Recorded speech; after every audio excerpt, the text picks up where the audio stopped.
बचेगा बिहार? ये सवाल इसलिए क्योंकि बिहार के अलग अलग जिलों से लगातार सांप जो है लोगों को डस रहे हैं और सांप काटने की घटनाएं तेजी से बढ़ती जा रही हैं। अलग अलग जिलों से सांप काटने के मामले सामने आ रहे हैं। बीते कुछ दिनों की बात करें तो सांप काटने से कई लोगों की मौत भी हो चुकी है। सांप काटने की घटनाओं के बाद परिजनों में कोहराम मचा है। गोपालगंज की ही बात कर लीजिए तो यहां सांप काटने से 1.5 महीने में 11 लोगों की मौत हो गई है। समस्तीपुर में सांप काटने से एक महिला की मौत हो गई। दरभंगा में सांप काटने से एक महिला की मौत की खबर है। तो वहीं वाल्मीकि नगर में भी सांप काटने से एक तो देखिए, सांप काटने के बाद क्या करना चाहिए हम आपको ये बताते हैं। काटे हुए जगह पर टाइट कपड़ा ना बांधें, ढीली पट्टी से जगह को ढक दें। यानी जिस जगह सांप ने काटा है वहां टाइट कपड़ा नहीं बांधना है, बल्कि ढीली पट्टी से उस जगह को ढक देना है। कोई धागा बंधा है तो उसे तुरंत ही खोल दें। टाइट कपड़े अगर आपने पहने हैं तो उसे उतार लें।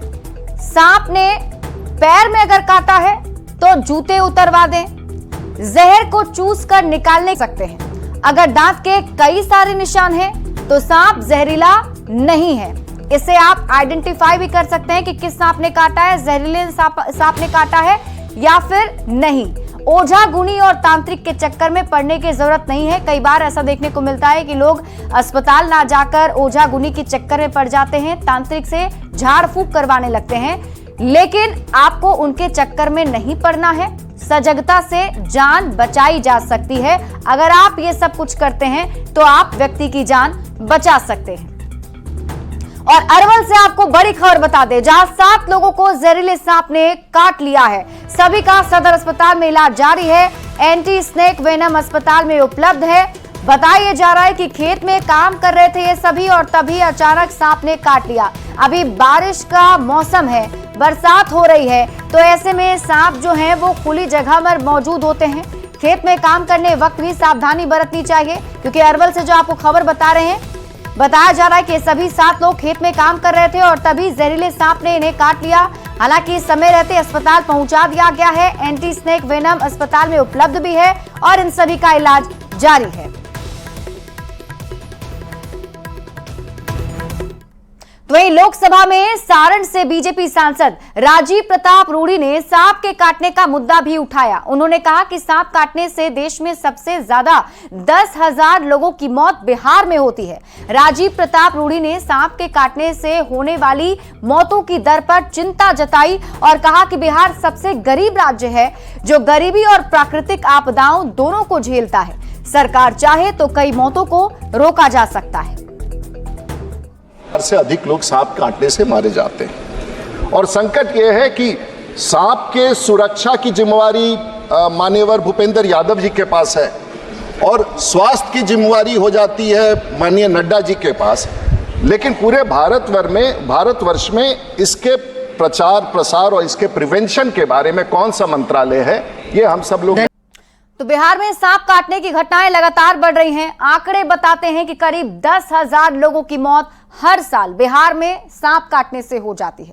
डॉक्टर से लेकर स्नैक कैचर इस पर चिंता जाहिर कर रहे हैं। स्नैक कैचर जो बरसों सांप और उनकी प्रजातियों पर काम कर रहे हैं, उनका कहना है कि 4 प्रमुख सांप हैं जो काफी जहरीले होते हैं। ज्यादातर बारिश के मौसम में ये बाहर आते हैं। सांप आमतौर पर चूहे के बिल में रहते हैं और भोजन की तलाश में बाहर आते हैं। स्नैक कैचर बताते हैं कि सबसे अधिक बिहार में सांप कैमूर, चंपारण और जमुई इलाके में मिलता है। वहीं डॉक्टरों का कहना है कि सांप काटने के बाद उनकी जान सिर्फ एंटी वेनम इंजेक्शन से ही बच सकती है। अज्ञानता की वजह से लोग जान गंवा बैठते हैं। तो बिहार के स्वास्थ्य मंत्री का दावा है कि सरकार ने विशेष तैयारी की है। सभी अस्पतालों में एंटी वेनम इंजेक्शन की व्यवस्था कर दी गई है।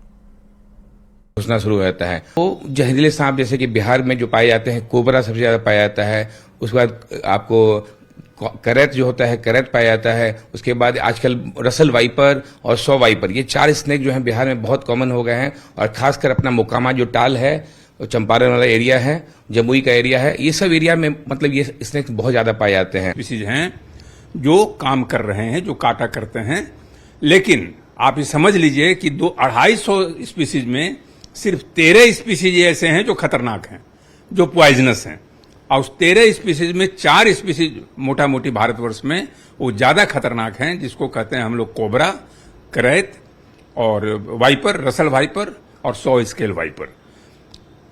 कई बार ऐसा होता है कि इसे आप देखें कि नॉन पॉइजनस स्नेक्स ज्यादा काटते हैं लोग। होता क्या है कि जैसे ही स्नेक बाइट हुआ, लगा कि सांप काट के चल दिया, उस समय उनकी मानसिक स्थिति इतनी खराब हो जाती है, इतनी स्ट्रेस में चले जाते हैं कि वो कई एक लोग तो उस खौफ की वजह से वो मर जाते हैं। स्वास्थ्य विभाग सदैव पूर्व से तैयारी रखता है। वर्षा ऋतु के पहले पर्याप्त संख्या में एएसवी सभी अस्पतालों में उपलब्ध हो जाए, और हमारा जो एपीएससी तक का अस्पताल है वहां पे ये एएसवी उपलब्ध रहता है, जो सांप काटने का सुई होता है। और अभी जो हमारे स्टॉक में है वो लगभग 15,000 सुई हमारे डिफरेंट वेयर हाउसेज में रखे हुए हैं। और अभी जुलाई के महीने में जो अलग अलग जिलों में ये सप्लाई हुई है, वो 16,624 वायल सप्लाई विभिन्न जिलों में किया गया है, जो अस्पतालों में अभी उपयोग में लाया जा रहा है। देखिए, सरकार अपनी तरफ से तैयारी कर रही है ताकि लोगों की जान बचाई जा सके। अस्पतालों में हर कुछ उपलब्ध कराया गया है। लेकिन हम आपको बताते हैं अगली खबर गोपालगंज से, जहां जहरीले सांप के डसने से 5 दिनों के अंदर ही 4 लोगों की मौत हो चुकी है। हर रोज 25 से 30 लोग को सांप काट रहा है। प्रखंड के अस्पताल में 15 से 20 मरीज का इलाज होता है। राहत की बात है कि सभी अस्पताल में इलाज का इंतजाम है। एंटी स्नेक वेनम इंजेक्शन भी पर्याप्त मात्रा में अस्पताल में उपलब्ध है।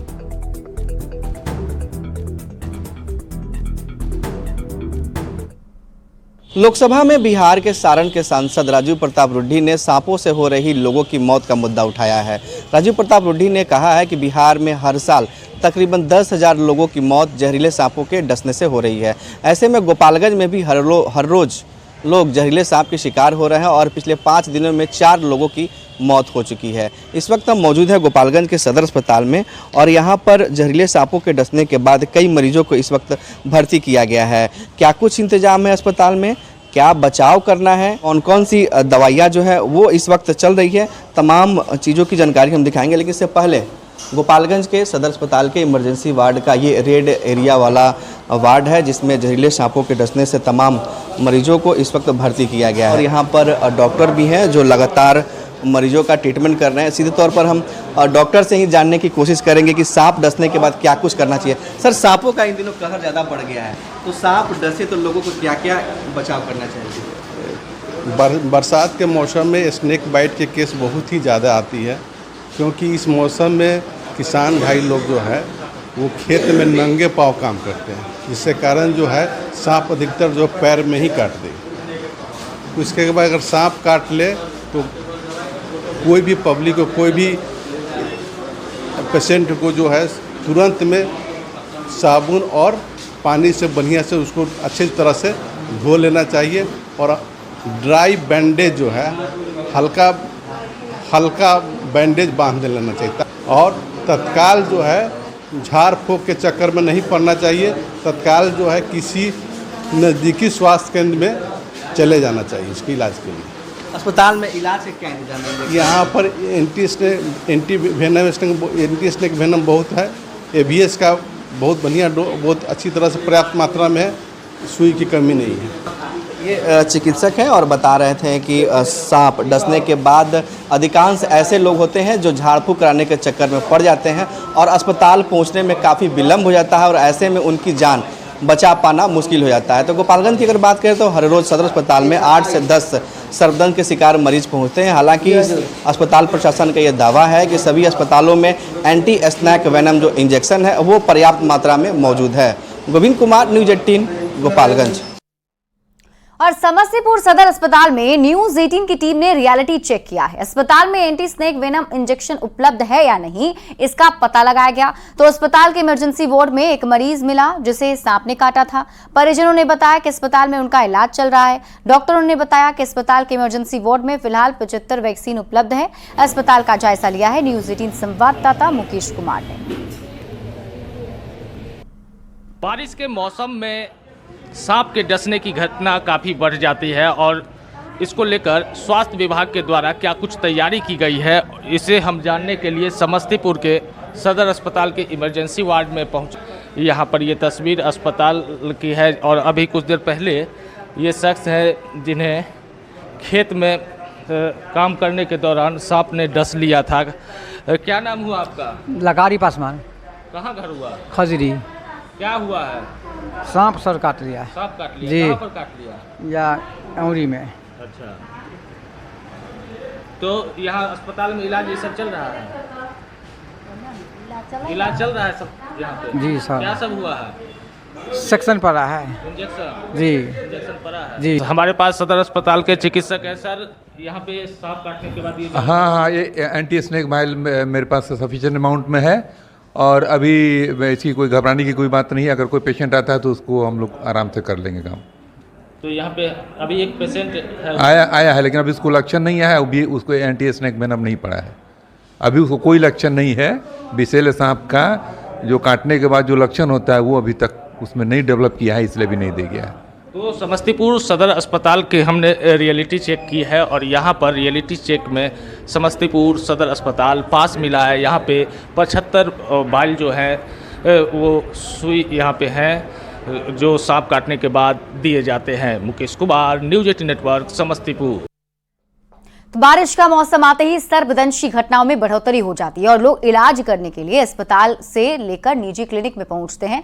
नवादा सदर अस्पताल में इन दिनों हर रोज 2 से 3 मरीज आ रहे हैं। न्यूज़ 18 की टीम अब एंटी वेनम को लेकर रियलिटी चेक करने पहुंची तो सदर अस्पताल के इमरजेंसी वार्ड में प्रचुर मात्रा में एंटी वेनम वैक्सीन मिले हैं। इसके अलावा अस्पताल के सेंट्रल स्टोर और मिनी स्टोर में भी भारी मात्रा में एंटी वेनम के डॉट मिले हैं। अधिक जानकारी दे रहे हैं न्यूज़ 18 संवाददाता अनिल विशाल। मौसम आते ही सर्पदंश की संख्या में बढ़ोतरी हो जाती है और इसके मरीज अलग अलग अस्पतालों में बढ़ते ही चले जाते हैं। अस्पतालों में इसको लेकर खास व्यवस्था भी की जाती है और जैसा कि आप देख सकते हैं कि सदर अस्पताल में तकरीबन रोजाना 2 से 4 मरीज रोजाना यहाँ पहुँच रहे हैं और स्नेक बाइट के जो वाइल है वो लगातार यहाँ उपलब्ध कराए जा रहे हैं। इस वक्त सदर अस्पताल के हम इमरजेंसी वार्ड में हैं और इमरजेंसी वार्ड में जब रियलिटी चेक किया गया तो अस्पताल के इमरजेंसी वार्ड में एंटी वेनम के जो वाइल है वो काफ़ी मात्रा में मिले और स्टोर में भी इसकी काफ़ी। क्या नाम हुआ?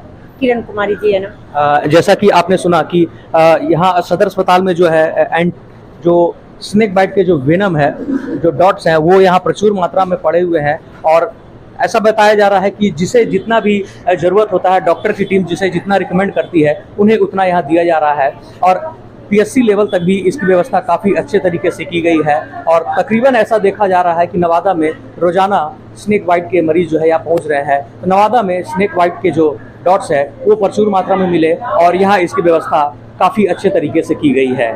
अनिल विशाल, न्यूज़ 18 नवादा। लोहरदगा में भी सांप काटने की घटनाएं लगातार बढ़ती जा रही हैं। साल 2024 में अब तक सांप काटने से 7 लोगों की मौत हो चुकी है, जबकि 100 से ज्यादा लोग गंभीर रूप से बीमार हुए हैं। जिले के सांप काटने से 3 लोगों की तबियत बिगड़ गई। तीनों को इलाज के लिए अस्पताल में भर्ती कराया गया। Civil surgeon doctor Raja Mohan खलखो ने सर्पदंश की घटनाओं पर चिंता जाहिर की है। लोगों से झाड़ फूंक के चक्कर में नहीं पड़ने की अपील की है।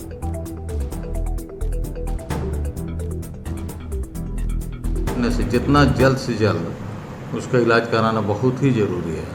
सांप का जनरली आदमी करता क्या है, अनजान आदमी कि सांप काट दिया तो इधर उधर दौड़ रहा है, भाग रहा है, तो वो नहीं।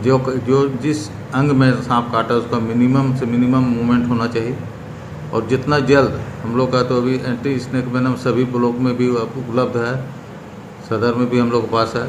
जितना जल्द से जल्द नज़दीकी अस्पताल जाना चाहिए ताकि। और अब बात करेंगे दिल्ली के एक प्रतिष्ठित कोचिंग सेंटर के बेसमेंट में जल भराव और 3 स्टूडेंट्स की मौत ने देश में सिस्टम की पोल खोल कर रख दी है। श्रेया, तान्या और नेविन ही नहीं, बेसमेंट में कितनों के सपने भी डूबे। जिस सिस्टम का बनते हिस्सा उसी ने तीनों को मार डाला।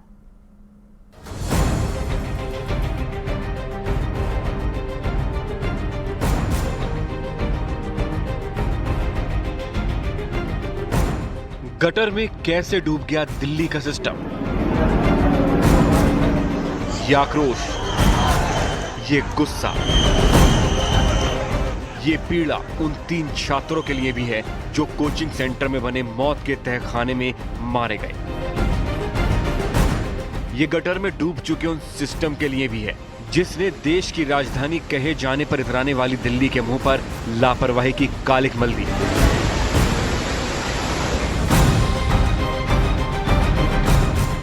दिल्ली में मौत के कितने तहखाने,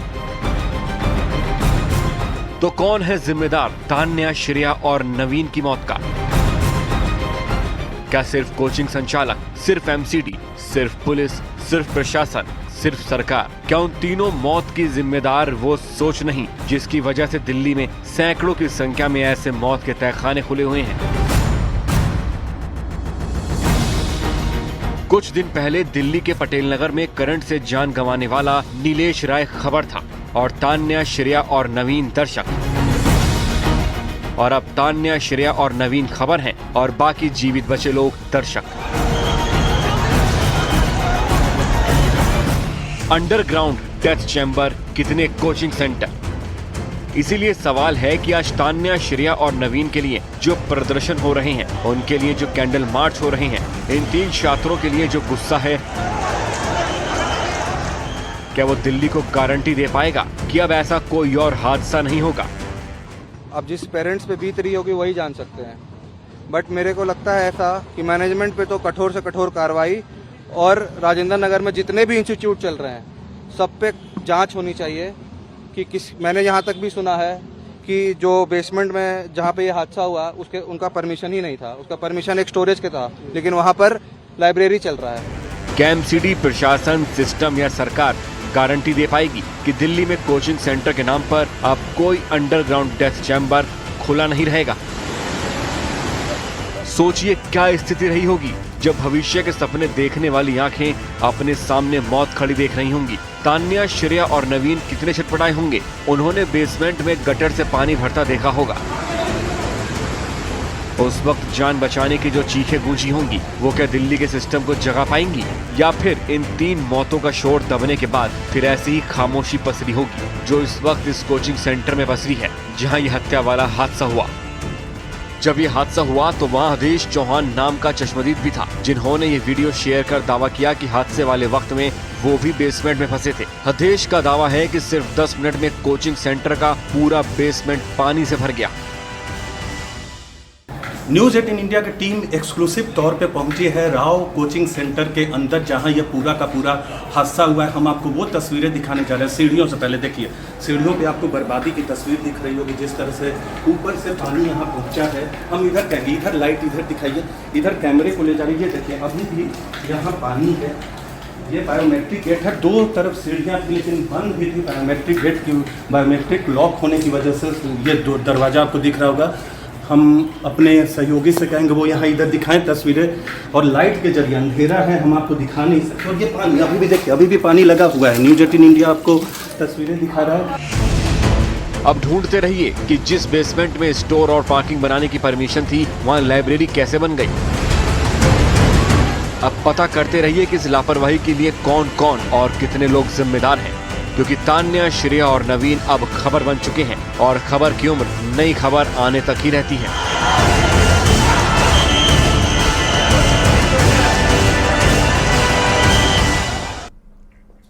और इसी बीच पटना से आपको बड़ी खबर बता दें, बीपीएससी के नाम पर फर्जी कॉल करने वाले सावधान। आयोग ने आर्थिक अपराध इकाई को सूचना दी है। TRE 3 में सफल कराने के नाम पर फर्जी कॉल किए जा रहे थे। आयोग ने शिकायत के लिए मोबाइल नंबर भी जारी कर दिए हैं और अब मोबाइल नंबर पर अभ्यर्थी फ्रॉड की सूचना दे सकते हैं। मोबाइल नंबर की हम बात करें तो 8986422296 ये मोबाइल नंबर जारी किया गया है आयोग की तरफ से, जिस पर आप सूचना दे सकते हैं। अभ्यर्थियों और अभिभावकों को भी आयोग की चेतावनी, कोई भी लालच में पैसे देते लिप्त पाए जाते हैं तो आयोग वैसे अभ्यर्थियों को आगामी परीक्षा के लिए वंचित कर देगा। अभिभावकों पर भी आर्थिक दंड लगाए जाएंगे और अफवाह फैलाने वालों के खिलाफ प्राथमिकी दर्ज होगी। सोशल मीडिया पर फर्जी सूचना फैलाने पर भी कार्रवाई होगी। कोचिंग संस्थान और यूट्यूब चैनल पर भी कार्रवाई की जा सकती है। आयोग के परीक्षा नियंत्रक ने चेतावनी जारी की है। तो बड़ी खबर आपको इस वक्त राजधानी पटना से बता रहे हैं। तो देखिए, ये बड़ा एक्शन लिया गया है आयोग की तरफ से। बताया जा रहा है कि जो फर्जी कॉल किए जा रहे हैं उन सबको ये बड़ी चेतावनी आयोग की तरफ से दी गई है, क्योंकि आर्थिक अपराध इकाई को सूचना दे दी गई है। TRE3 में सफल कराने के नाम पर किए जा रहे थे फर्जी कॉल। न्यूज 18 संवाददाता रजनीश अधिक जानकारी के साथ जुड़ रहे हैं। रजनीश, क्या अपडेट? देखिए, TRE3 की परीक्षा हुई है और TRE3 परीक्षा खत्म होने के बाद लगातार जो अभ्यर्थी है उन्हें फोन पर कॉल जा रहा है कि आपको जो नंबर भरवाना है तो आप जो है इतना पैसा खर्च कीजिए, आपका नंबर बढ़ जाएगा।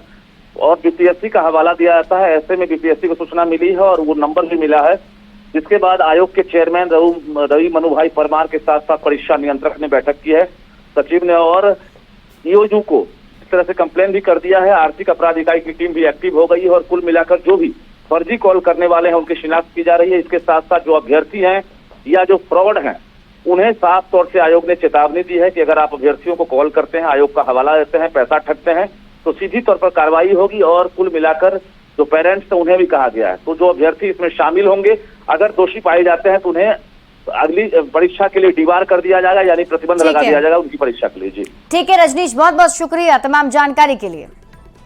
और फिलहाल इस बुलेटिन में अभी के लिए बस इतना ही। आप देखते रहिए न्यूज 18 बिहार झारखंड।